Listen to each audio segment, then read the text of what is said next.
Thank you, Mr. Chairman, members of the subcommittee. Thank you very much for convening this hearing, and thank you very much for being here and caring about our industry. It's really important to us, and we really appreciate it. So I'm here on behalf of the American Maritime Partnership. AMP has represented nearly every segment of the domestic maritime industry for 24 years. Our common interest is in ensuring that America has a vibrant domestic maritime industry and that the legal underpinning for that to happen, the Jones Act, remains intact. A just released analysis by PricewaterhouseCoopers finds that more than 650,000 jobs are created by the American domestic maritime industry. This includes highly educated officers and engineers who graduated from our state and federal maritime academies to those with a high school education and vocational training who found a career home in the maritime industry.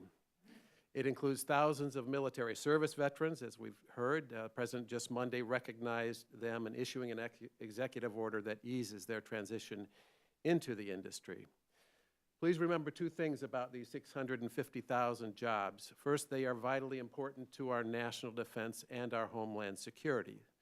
The men and women who build and operate our commercial ships are the same people we rely on to respond to a national emergency. Many of them have served and continue to serve our country on ships involved in a variety of missions related to our nation's defense. The second point is that these jobs depend upon the integrity of the Jones Act. My written testimony discusses the fact that the Jones Act reflects the normal rule of law, that those operating in our home markets must obey American law and not the laws of Liberia or China or wherever a ship owner chooses to register their vessel. If the Jones Act is degraded and foreign ships are allowed to displace American ships in our home markets, there will not be American citizens who know how to build ships, and there will not be American citizens who know how to operate ships. And we will be exposing tens of thousands of miles of our coastlines and river systems to foreign ships and foreign mariners entering our country. Two subjects merit particular attention today: liquefied natural gas, or LNG, and Puerto Rico. Less than 2 weeks ago in San Juan, my company christened the Taino, which is one of the newest vessels delivered by an American shipyard. It is a beautiful ship powered by LNG, built in Mississippi by American workers and custom designed to provide direct, nonstop service to customers in the market between the mainland and Puerto Rico. With more than $1 billion in total investment by the carriers in that trade, Puerto Rico now has the newest, most efficient, most environmentally marine logistics system that exists anywhere in the world, employing hundreds of Puerto Rican Americans. With all that Puerto Rico has been through, these ships and this unique logistics system and the commitment to Puerto Rico's long-term economic health that they represent should be a source of great pride and hope on the island. These ships not only are fueled by LNG, but they also carry LNG in 40-foot insulated tanks to industrial facilities on the island. It is a new market that Crowley developed a few years ago to offer a more reliable and less expensive source of energy.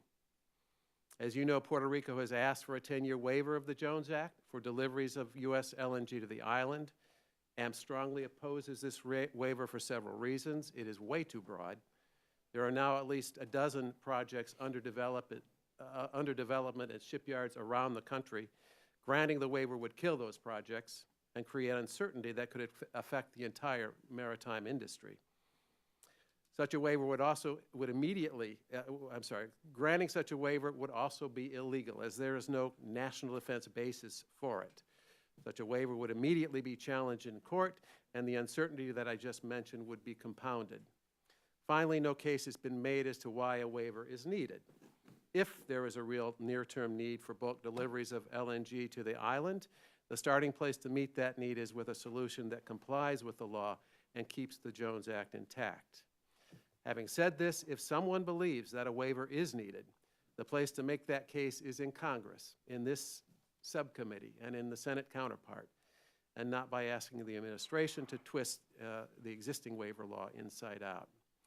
Let me finally say that we, Crowley and AMP, very much want Puerto Rico to succeed in rebuilding a modern and resilient power system and a powerful and diversified economy. The continued support of Congress is critical to Puerto Rico's success. Funding nutritional assistance and other support programs, continuing disaster recovery, relief, and infrastructure support programs. We have supported Puerto Rico in these efforts and will continue to do so. Thank you very much.